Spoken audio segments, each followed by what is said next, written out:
Kapag hindi ka okay, lagi mong iisipin, God is good all the time. Wag na wag mong idedepende ang pagtitiwala mo sa Kanya sa mga pinagdadaanan mo. Kasi hindi talaga makakatulong yon.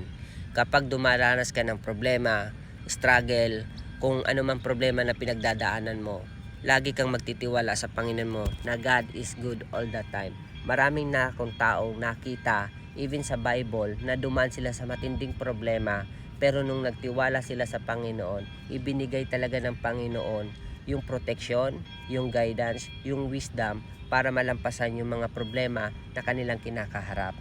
So kung ano man yung mga pinagdaraanan mo ngayon, kaya hindi ka okay, balik ka sa Panginoon kasi siya yung may nakakaalam ng dapat mong gawin.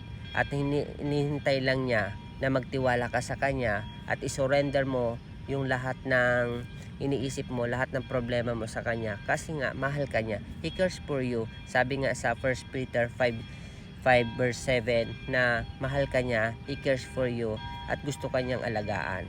So